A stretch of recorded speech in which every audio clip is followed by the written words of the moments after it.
This is the second day of interviewing Carmen Lucia. This is the tape number 5.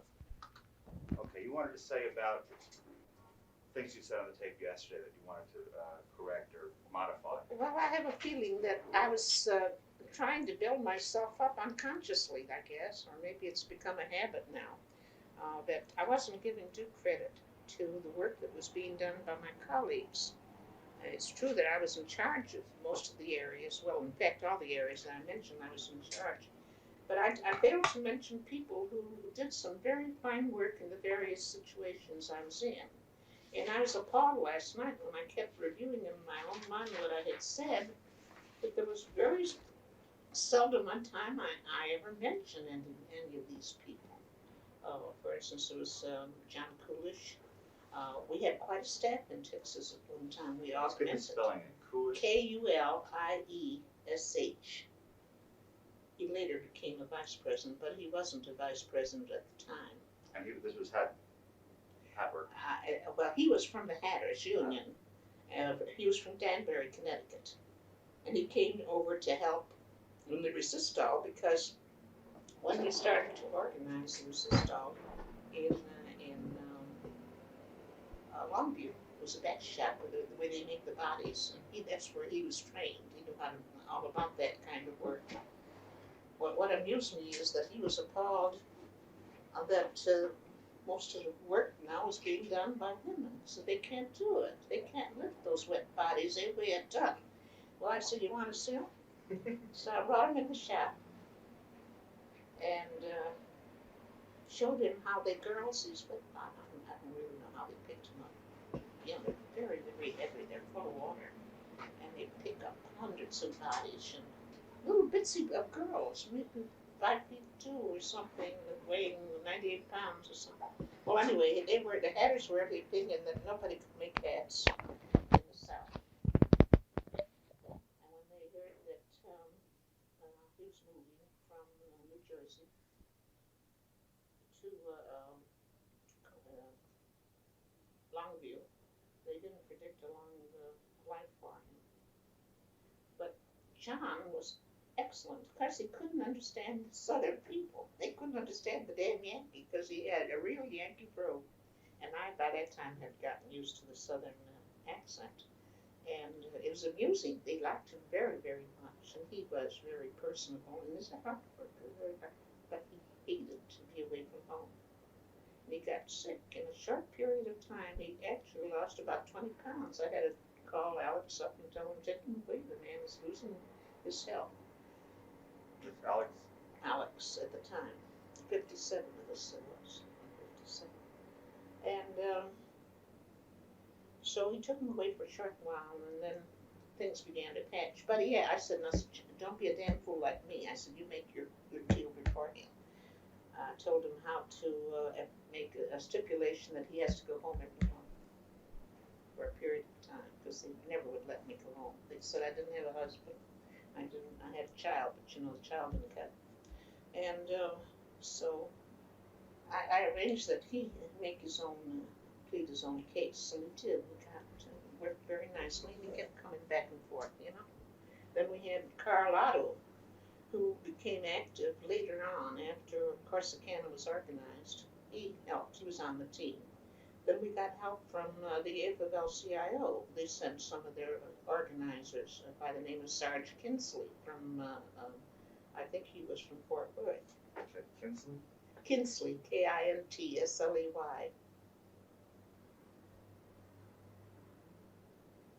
Now, the reason why we had to have a larger staff was that while we had our office in Dallas, Texas, we had Corsicana, 56 miles away. Now, don't tell me if it's east or west, because I've forgotten by the time I'm out of Dallas, but it was 60 miles away. Longview was 125 miles away from Dallas. Garland was only about 18 miles away, so we had quite a radius to cover. And they were large shops because millinery shops were usually very small. But men's hat industry plans were very large in comparison.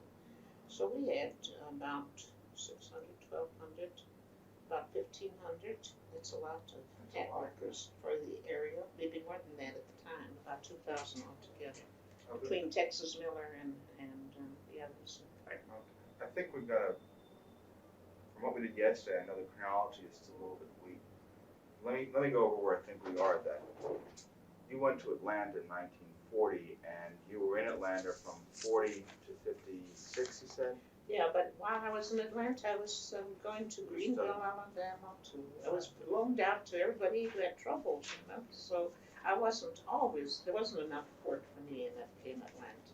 I mean, not in our field, in millinery, so that they could utilize me from time to time in various places. So I went to, see if I can give you an idea now. No, I'm not going to go through this because I'll get involved in other things. So I went to Texas. Full length time in Texas was from 57 to about 63. 6 years then. Yeah, 6 years.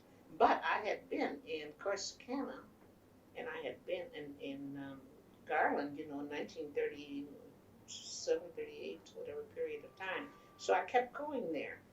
Because we kept always, well, we had Arv Lynch too. I did mention him. Yeah. Arv Lynch was a Texas boy who came out of one of the millinery shops, and we trained him, and he was an excellent organizer, very handsome young man, blonde and blue-eyed, and Southern in every respect, except, eating the Negroes won't as much as the others did. So he was really, he had to undergo a terrific transformation, but he did it. And so he was stationed where he could be reached as contact man while I was going different places. So anything happened, he'd reach me, and if I was needed, I'd go.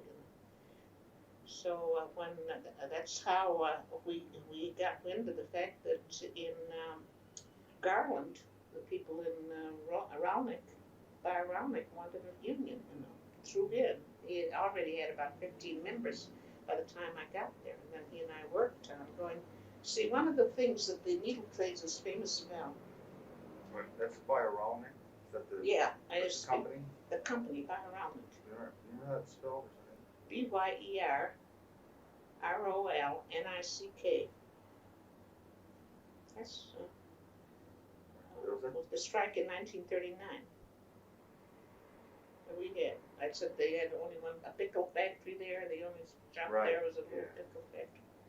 I'm retrogressing. I'm talking about Arv Lynch. Just wanted to give you background on how he came about. So he turned out to be quite useful in the organization work. Later, when we lost the election, he wanted to make a change. We weren't paying enough money. We couldn't afford to pay what other unions paid. He got a chance to go to another union. I think it's the chemical workers union, and he developed into a full-fledged. I think he became a international vice president later on in years later on. So there were other people. There's an M&B, but I come to those people afterwards. I won't mention them all now. Do you want me to mention them as I go into each situation, the people that worked with me? Yeah, if you want to. So it helps the story. All right. Now, in M&B, I had the morning of this, that was the day before the strike. I know. When you say M&B, when and where? M&B, M&B is in Richmond, Virginia. He had a huge plant of about 400 workers, and they were on government orders too. Besides regular caps, they were government caps as well. And when was this? In 57, 58. Okay. Can I take a peek? I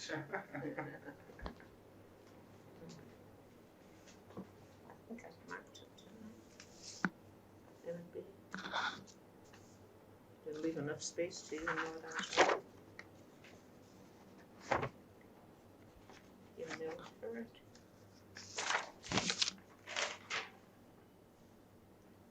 M&B, 1949, 1948, 49. I'm sorry, you were talking about the morning of the strike. So I was told I had done work before, you know, and I had organized one shop, but not. We had tried to organize a shop years before. We had one election. We couldn't get a contract, and the people were on strike, so we kept going back to the labor board. And the morning that the strike was to be called, I had the signs already waiting for them. It was in the winter time too, and Virginia can get cold. Nobody showed up, so the strike never took place. So then later on, when they were doing government work, President Alex Rose, thought this is a good idea now with Lyndon Johnson in the White House and government work and so forth and so on. Maybe we could get somewhere with it. So this is now later on in 63 or They were settled in 60. The strike took place in 63. We went into 49. We had 3 elections in that shop. We won each time, but we couldn't get a contract. And finally, in 63, we called a strike. And it was the most beautiful sight you ever saw. It was 100%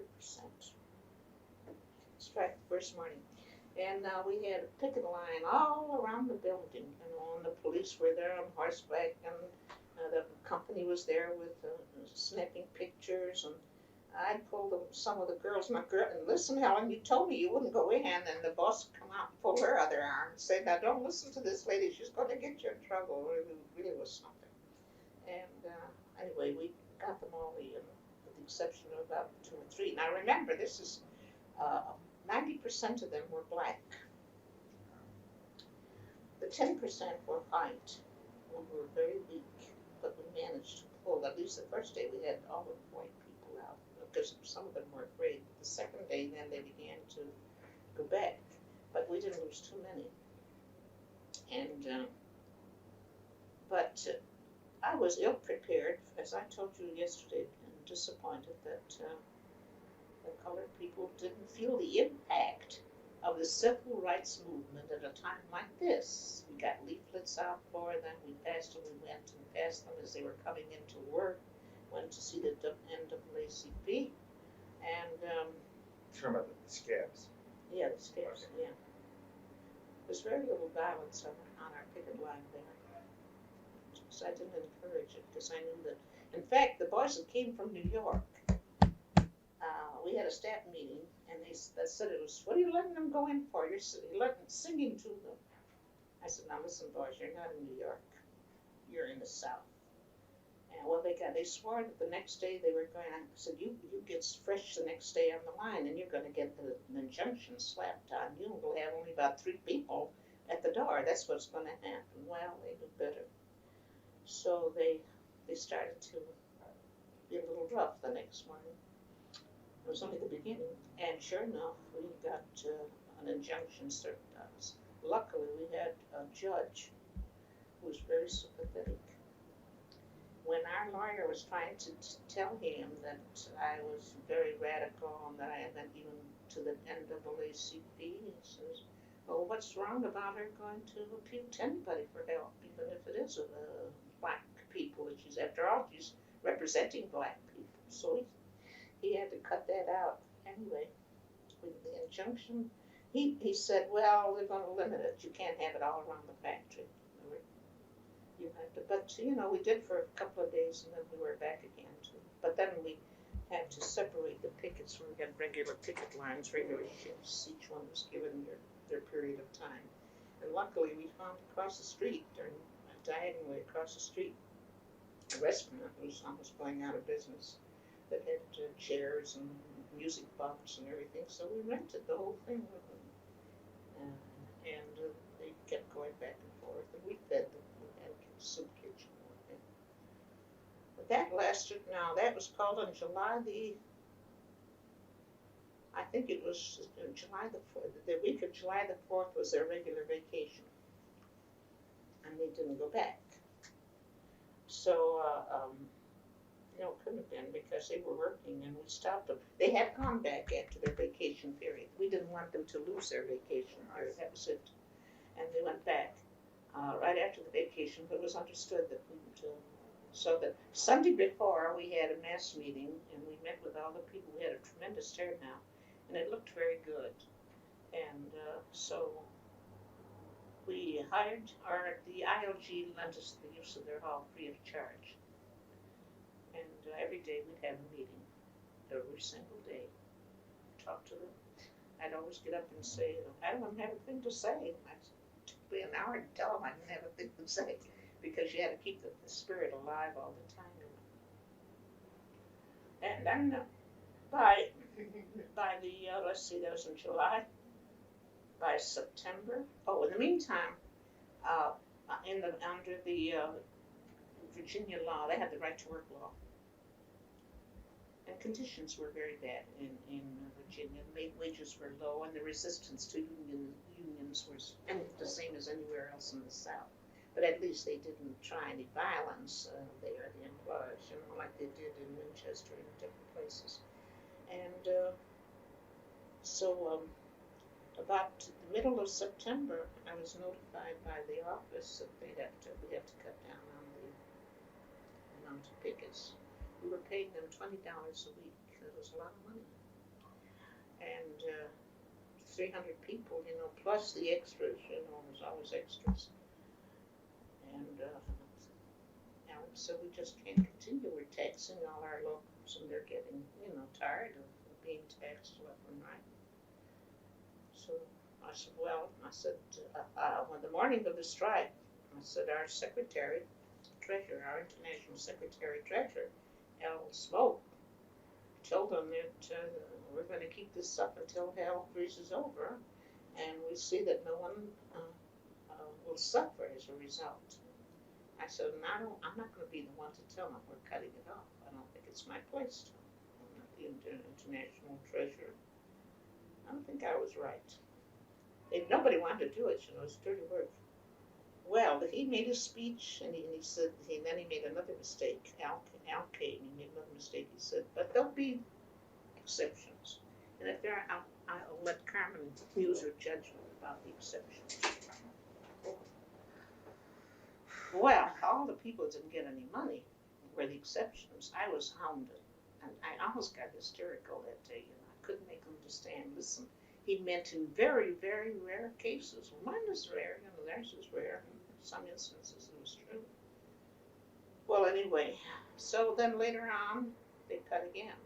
Kept reducing it so because we couldn't get the first base with this company. And I want to say this. No, I'm going to say that off the record. Or should I? No.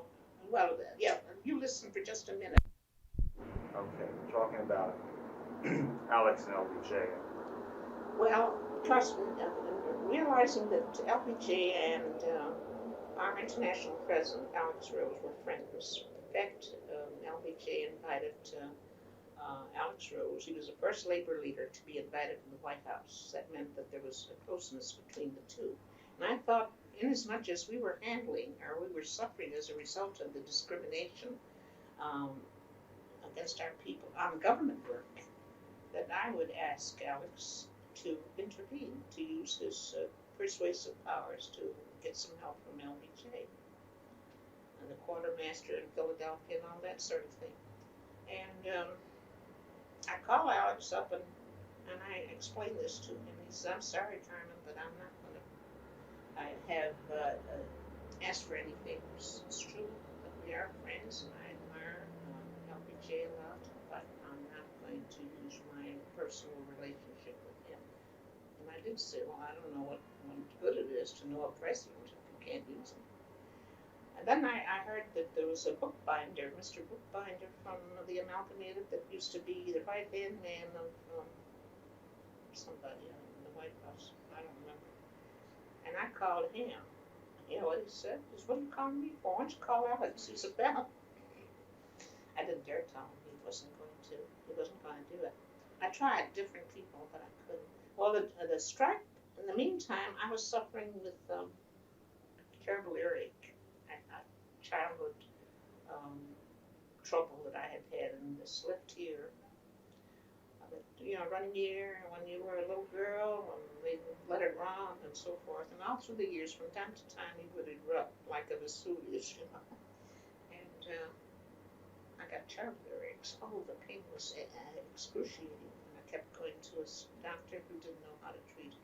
So I finally, somebody told me the specialist, because I couldn't stand the pain. I used to go around like this on the picket line, you know.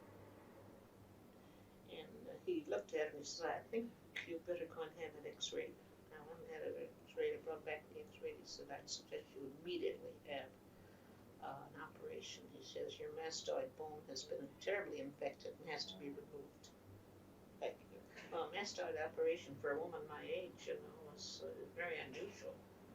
Well, I went to Rochester and I had the mastoid operation performed. I had to leave the line. It nearly broke my heart. And that's where, what's his name? Lynch? No, from Pennsylvania. He came in. Harry Frumkin. You know him, Frumkin. Fromkin,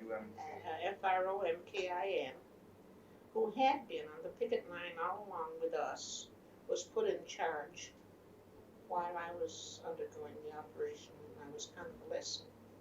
In the meantime, he was ordered to cut down again until it got to the point where they had about 15 pickets. By that time, it was winter. Well, in January, from July to January. And we know that there were some people who refused to give up the picket line. They said, even if you don't pay us, we're going to stay. It's 6 of them. One was a girl that had been fired, whose case we had taken up with the labor board. There were 2 girls that were fired. And when I went back, she was still on the line. The labor board got in touch with me and told me to come and pick up the check for the girls. $9,000 in back pay for the 2 girls. Wow. You can imagine I said, I'm not going to give you that check unless you promise that you go on the picket line. I was afraid they wouldn't give it to me to make next. Well, I wanted the original anyway. Go on the picket line and show the girls on the picket line that you finally got the money. I wanted them to believe in us, you know. Well, Mr. Bigler, the employer of M&B, he happened to be outside in the lunch hour, and I could have taken a picture of that. I wish I could imitate her. She says, Mr. Bigler, I want to thank you. She showed him the check. Well, and I called up the radio station, and they came down, took pictures of the girls. It was pretty good. We also got all the clergymen together, the colored clergymen together. And we opened up, or they let us open up, or they helped us take care of the children for the pickets while they were picketing. But going back again, I never am very coherent about these things. And I went to one of their services. It was the most beautiful service I've ever been in. I wouldn't mind going to church every Sunday, but if I heard, first of all, they're very theatrical, you know, the speakers. This one happened to be especially good, but he had a terrifically large congregation, about 1,200 of them that Sunday. And a lot of the scabs were going to be in the church too. I didn't call them scabs, I called them strikebreakers. And they gave me a chance to speak to the congregation. But when they came in, have you ever been to this was magnificent. Their voices were wonderful. I've heard them sing before, you know, that when I was organizing doll workers or the laundry workers, it's another group I forgot to tell you about, in Atlanta. They sing in cohesion and harmony and beautiful, magnificent voices. And they helped us. They really did. And then, you know, I think it was the attorney here, for the white attorney, or he was, or the agitator or something, for the NAACP. He came down and made a speech. Herbert Hill. Herbert Hill. Yeah. What is it? He does represent the NAACP. Yeah, he's there for the national. Yeah. Labor. Oh, labor. Labor. I knew he whatever. was. I couldn't think who he was. He meets so many people in the course of the travels. Well, to make a long story short, the strike petered out, but we managed to do this. We told the people, we had told them when they went on strike, I did, to go and register every day for every week for unemployment insurance. I knew the Virginia law said you can't get any strike, no matter how long you're out on strike, you can't get any unemployment insurance. And I went to the labor group, you can't get it, you can't get it. I said, what I got to lose? Tell the girls to go. I don't know what may happen. There was only one thing that I could use.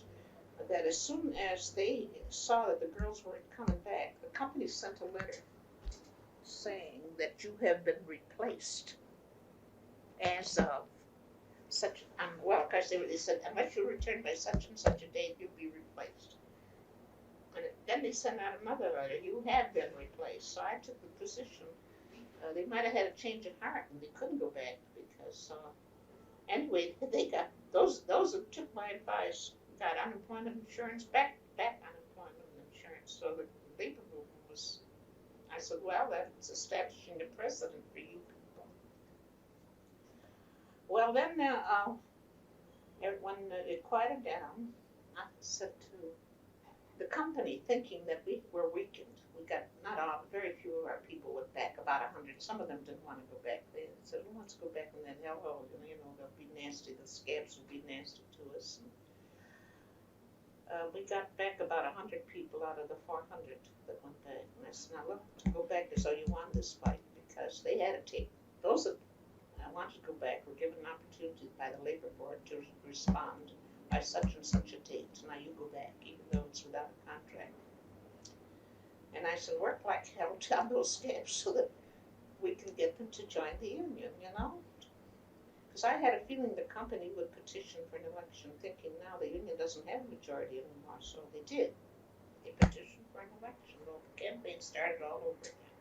So was I glad that I was nice to the scabs?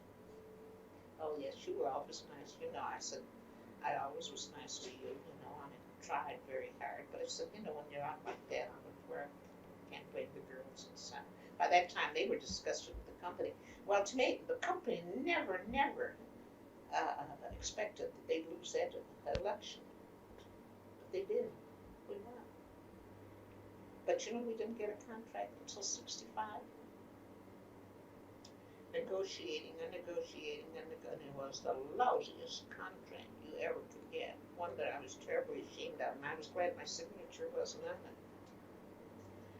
And then, of course, we had the ILG send their men in. They done piecework. And I knew piecework would be murder in that shop with the kind of employer we had. The piecework rates were passed on to the man came from the ILG. They loaned us the man, the price setter, whatever you call it. And he looked over the work, and he looked over the prices, and he thought it was fair. So we had to take his word for him. But it wasn't. It wasn't at all. And then the discrimination, they gave the good work to the old timers and so forth and so on. We really lost that situation after a long period of time, but we didn't abandon it until the contract expired, and we tried to renew it and make it better. But by that time, they didn't have government work, and they were making coats instead of caps. And luckily, we didn't have a fight with the amalgamated on, but they had some of our cap shops, so they were making caps in some of their shops. We were making coats in some of theirs. So.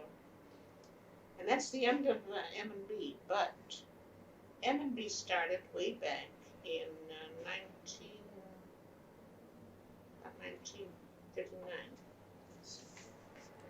When with the same shop, we had an election, won, but we couldn't, that I said before, we couldn't get a contract. So it's an old fight for about 20 years.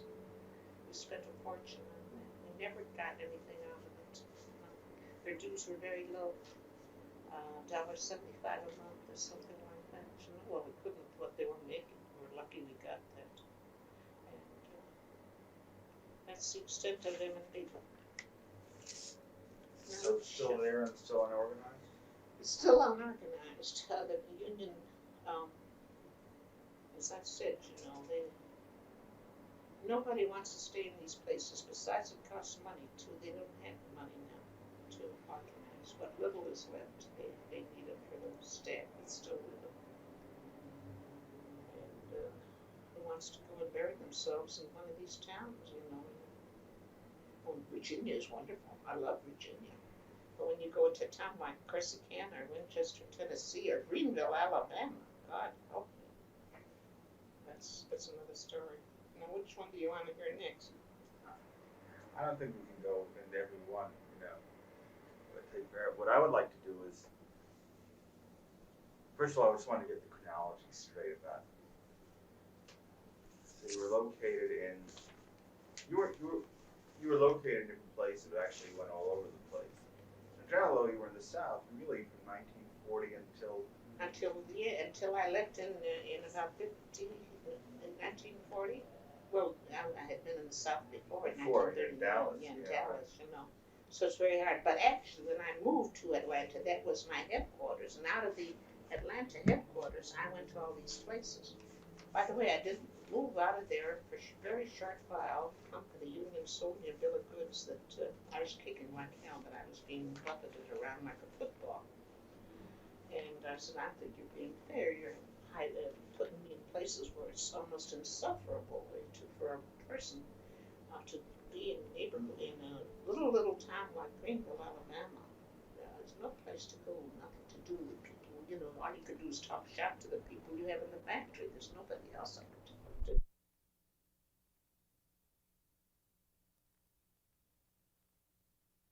I was in both strikes. Did have a strike, and I don't remember the years. The only part I read, now we've got that in Joe Jacobs' stuff. I know we got reports. Well, then you can get the dates from there. That was where the employer did a whole thing about how he was going to close the shop, he was going to leave. Yeah.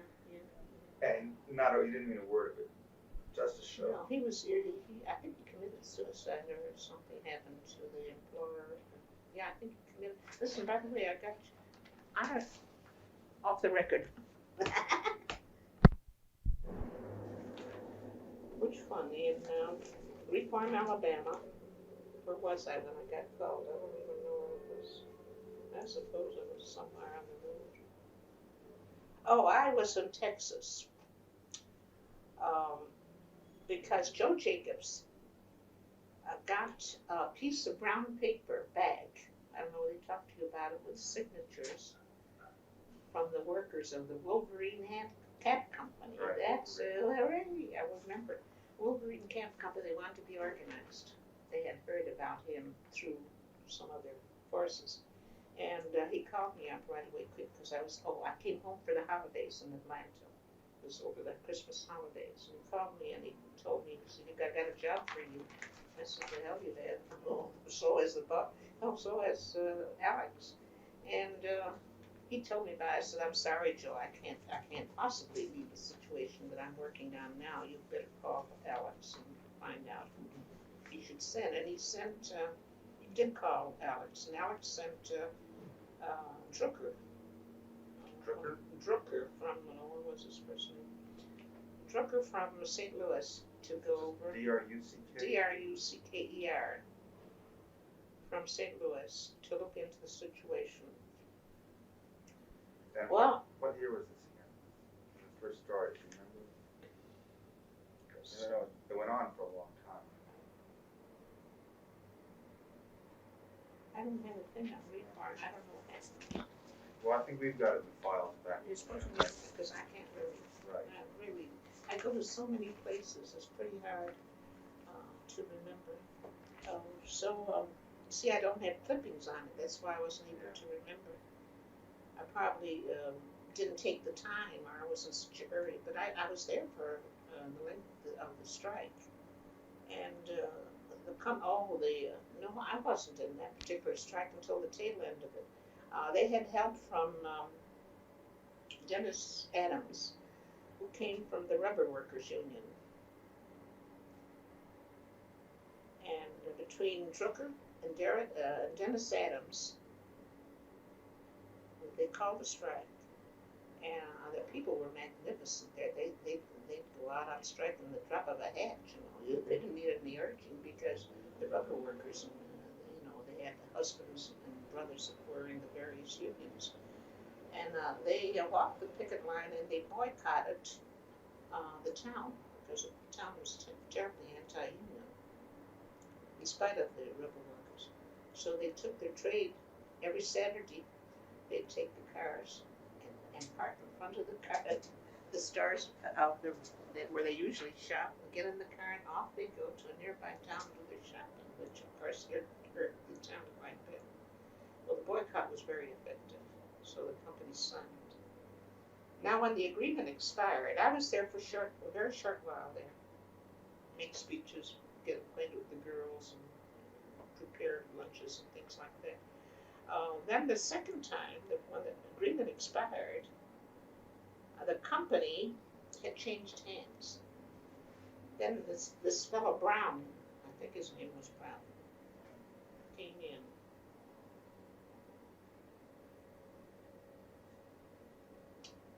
And he didn't want to sign it. He didn't want to have anything to do with the union. So I was called the strike again. I went back. That time I stood with these throughout the entire period of time of the strike. But it got to the point where he wouldn't sign a contract. Joe tried very hard to get him. So I conceived the idea of bringing him. I said, "Listen, do you go to New York very much?" He said, "No, Mr. Brown." He was cuckoo anyway. He liked me. He said, "You're a nice girl." The others I can't talk to. I said, "No, you're a nice guy too." I said, "How about you going to New York? Would you like to go to New York?" Why? I said, I made it very quickly. I added, "for the union." Because he was thinking maybe I was propositioning him. And I said, "for the union, because then you could have a talk with Al Smoke and meet the president, the international president." And I said, "You'll have an opportunity and your expenses will be taken care of." I wasn't sure whether they would be or not. But I thought that's cheaper than having a strike, continuous strike. Well, it worked, you know that? He came down and they settled, I don't remember what it was, anyway, they settled the strike and they went back. But I think later on something else happened there, but I wasn't involved. Maybe Joe can tell you about it. See, Joe has the advantage of all this material at his fingertips, the files and everything. I don't know, New York office might have. But then we had the habit of not putting anything on paper much. We used to call up. Whether they made notations about what took place, I don't know, the international office. So that's Free Farm, Alabama. Okay. I think maybe something's San Francisco is one, and Tiscali-Tasco. So let's talk a little though about these three major ones that we got the files on. All right. Tell me about Winchester. Winchester, Tennessee started when the Hat Corporation of America in Norwalk, Connecticut decided they were going to move the straw department to a southern town. Well, it took some time for the union to find out where the southern town was, and they landed in Winchester, Tennessee. So they sent me down. About what time is this? That was I thought I had it.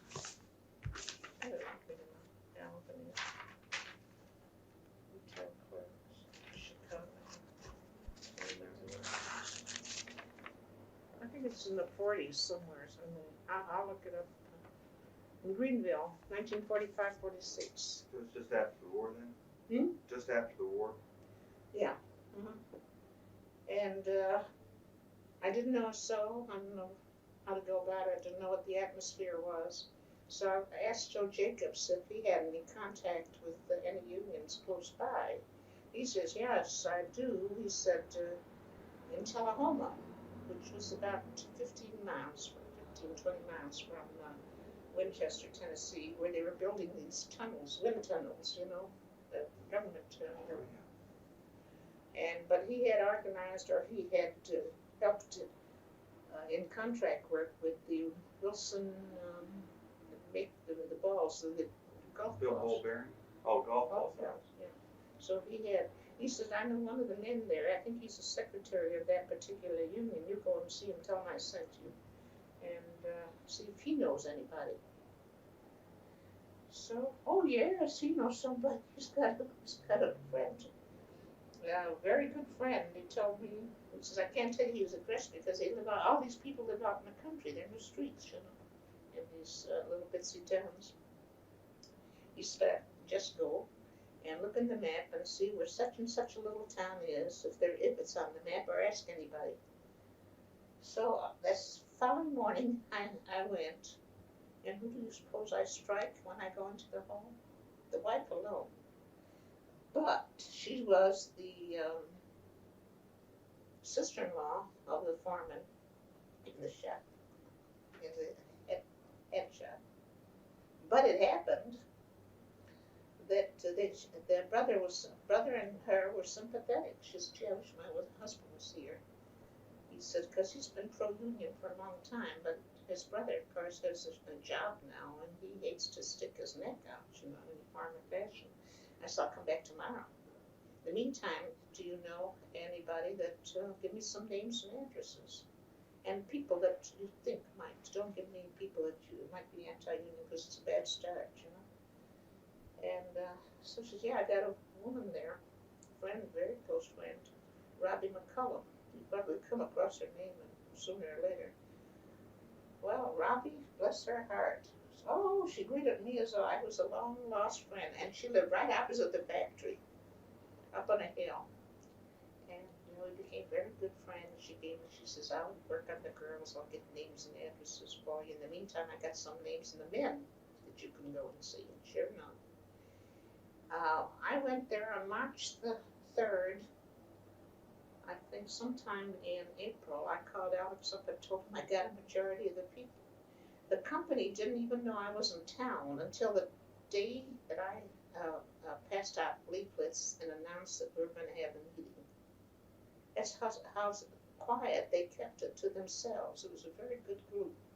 And even the hotel people, who are still my friends, by the way, the hotel was a dinky old wooden place, with the doors with a little key. You could open any door, But the people that ran it were lovely people, young people.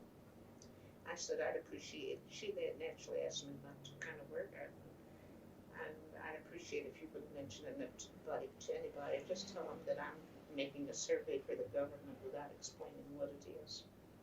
Well, there was a man in the hotel there.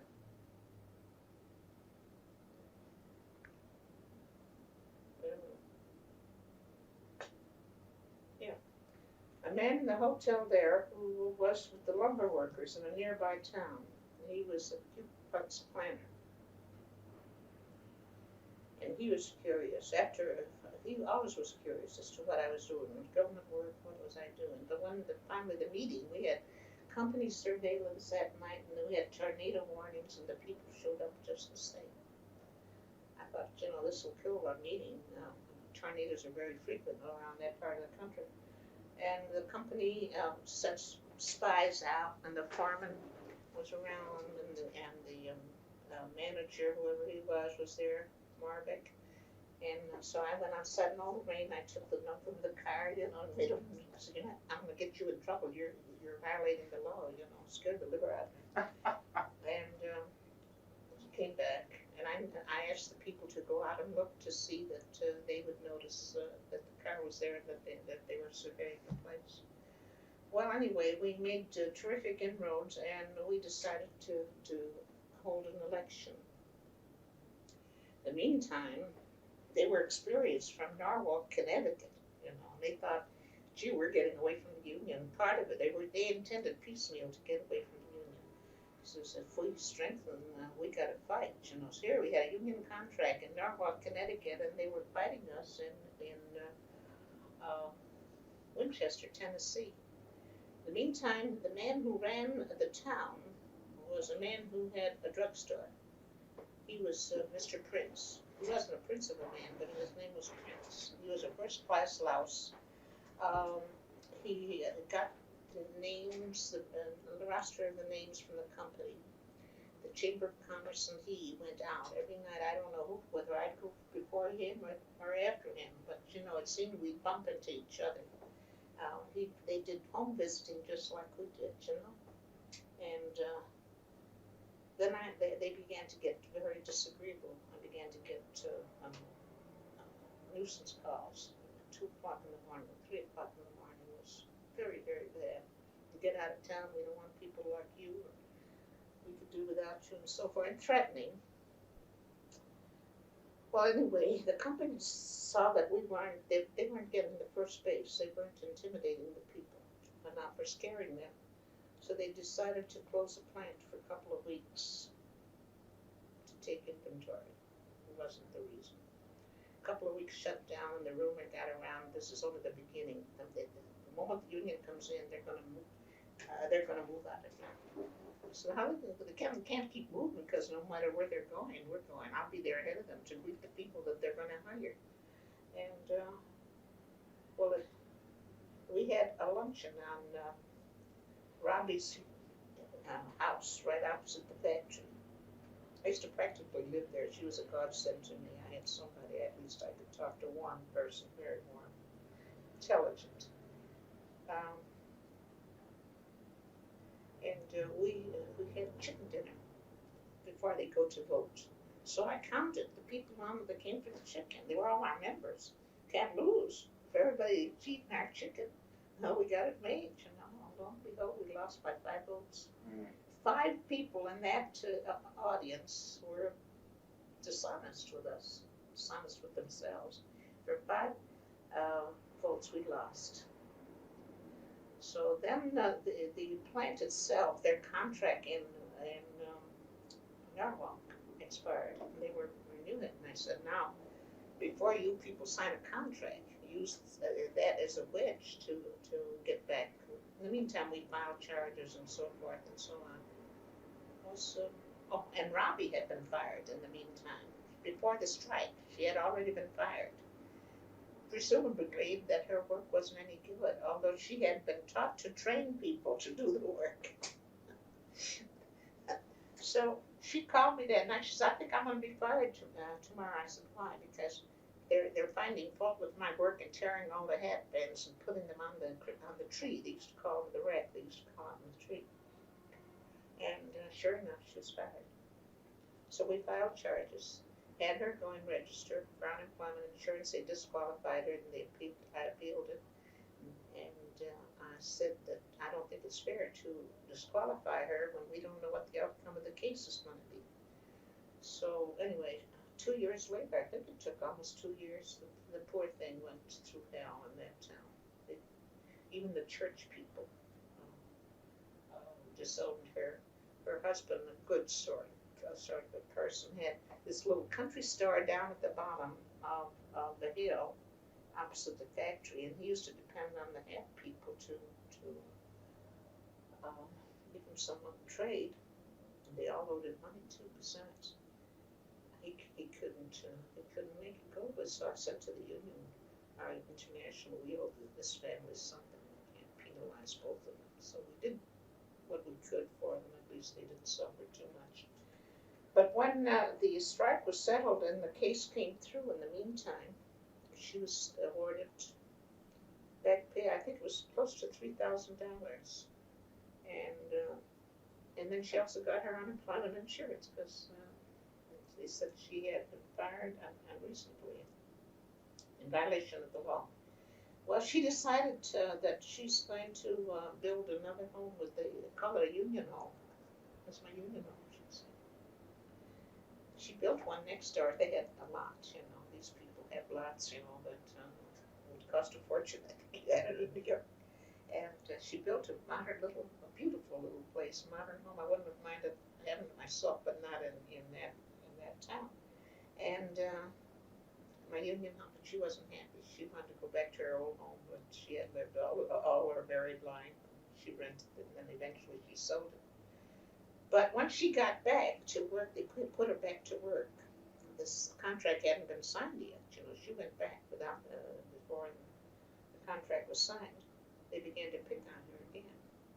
So I was in Richmond, Virginia, and I got a call that I'm going to quit, Carmen. I'm going to quit. I said, don't you quit. So that's what they want you to do. You took for 2 years. You starved. You took all kinds of punishment. I said, show them that you don't care. And tell them, I called Carmen Lucia. I don't know why my name almost struck terror somewhere. There I go. I don't mean it that way, but that's what used to happen, actually. They were afraid of me. So tell them, I just called Carmen Lucia long distance, and she said that if you don't start fooling around with me, she's going to file another charge. And you know, they quieted down. They really quieted down. And then after a while, then you know, she was accepted. She became the chair lady, and then we got a union shop agreement, and things began to blossom, and we had a nice relationship. Then years later, we did have a strike. And I went back to talk to the people.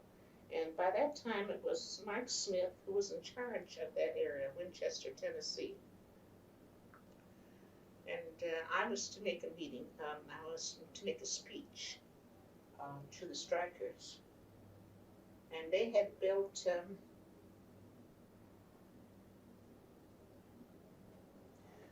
some resistance. The Teamsters Union, that's where the Teamsters came in that fight. The Teamsters Union,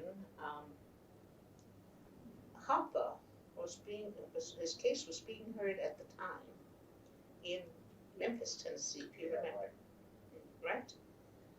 So he had a special antipathy toward our union, and justifiably, from his point of view, I say justifiably, because Alex Rose was on the committee to oust the unions, and he was the chairman of that particular committee in the AFL convention, the AFL-CIO convention. And not only did he vote with the committee, but he made an extemporaneous speech urging the delegates to accept the decision of the committee to oust Hoppa and the fur workers and all the people that were discredited. And he had never forgotten it. So here, when he learned from his boys that the contract was going to expire in the Hat Corporation, and he was in Texas, in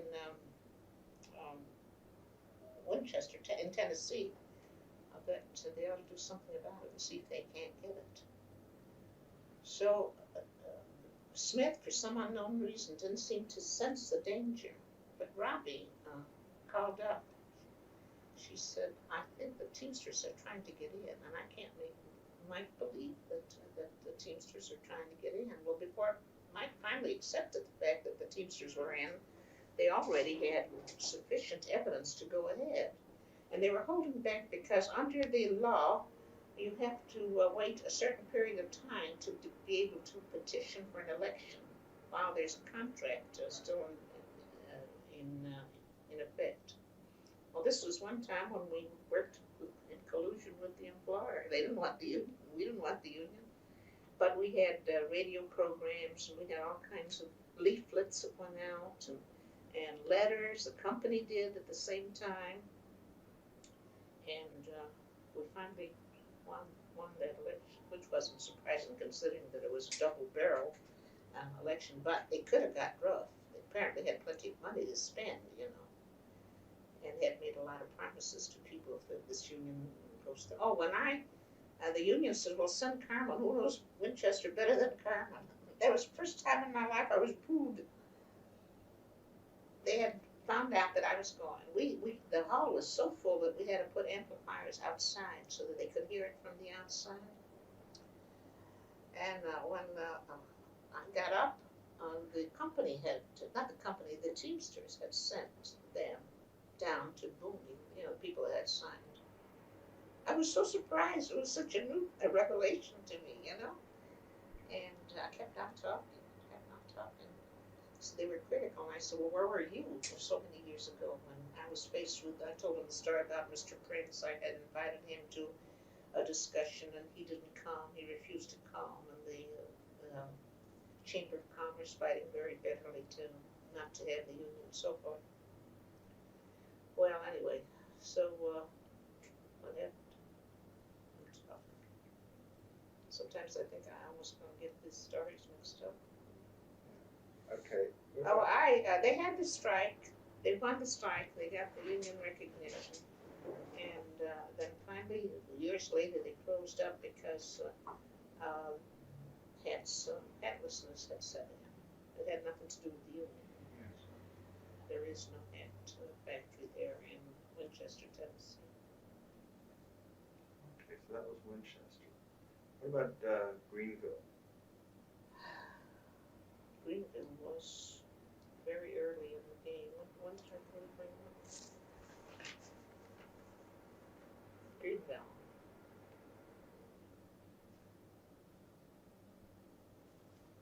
I say 45, 40? Was I talking about Greenville or was I talking about Winchester. Winchester? So that was the time we came back from World War. Well, Winchester was a different date, wasn't it?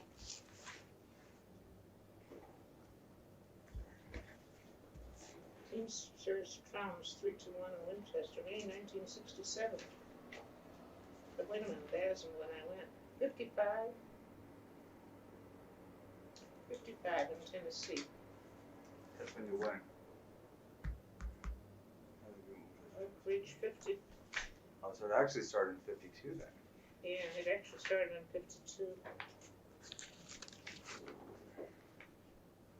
And then in 67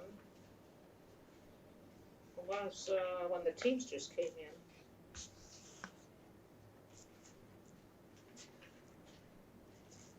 See how hard it is for me to keep them.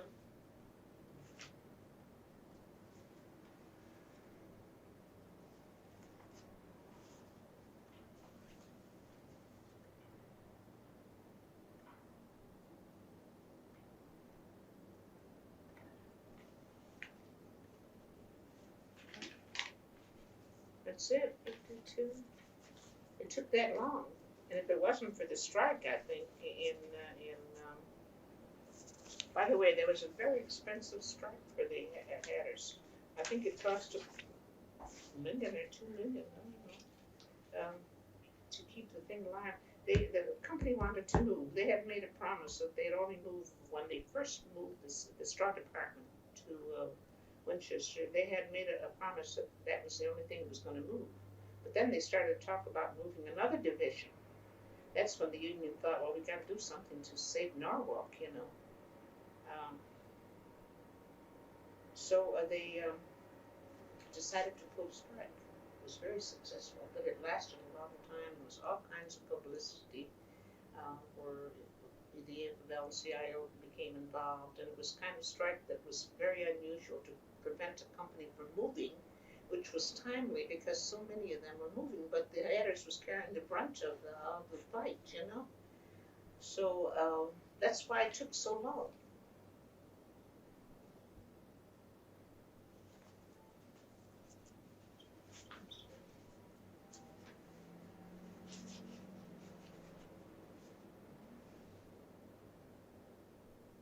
I did say the head corporation, didn't I?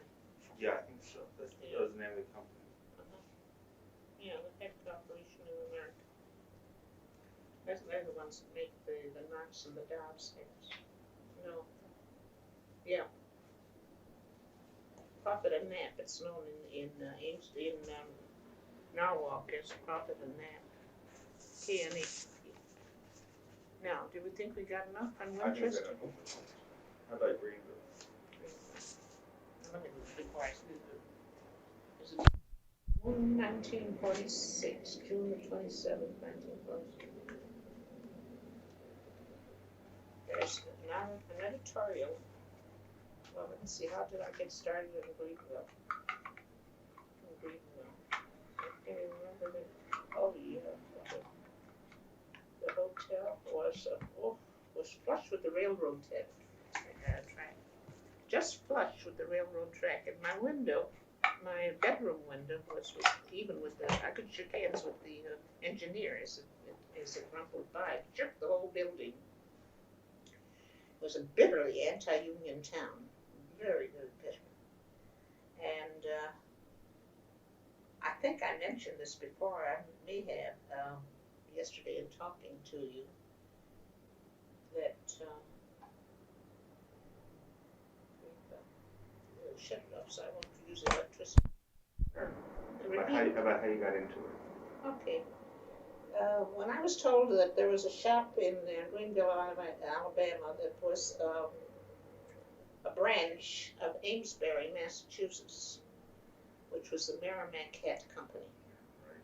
Well, what year was this, do you remember, roughly? No. My memory. Oh, about 46. About 46. Yeah. At least that's what these 46 and 47. Okay, fine.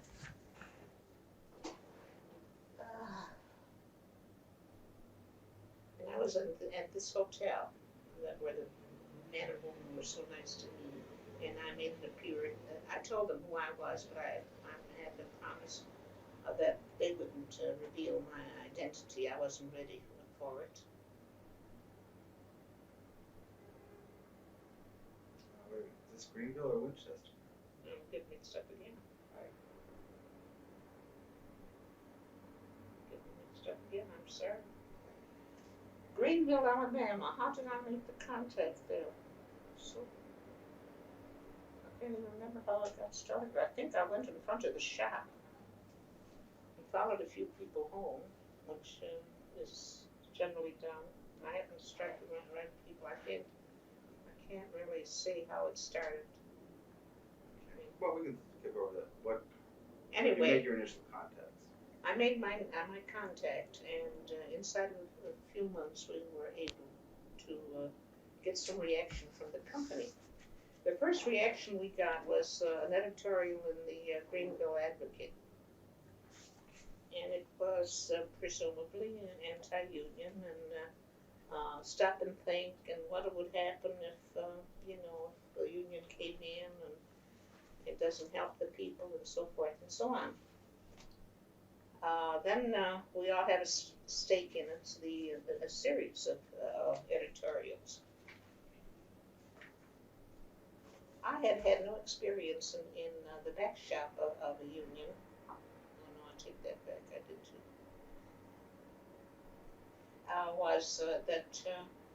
Well anyway, to make a long story short, we petitioned for an election. We won the election, but the company challenged it on the basis that we interfered with them, we threatened, we did this and that and the other thing. And I had somebody assisting me there who was very knowledgeable in the work of this company, who was the business agent in Amesbury, Massachusetts, for the parent body. So he was able to go around and talk to these people about their work, what they pay in Amesbury. He was terrific for that sort of thing. I did the part of educating them, but he did the basic work because that's more important to them is when they hear about their respective jobs. And he did it.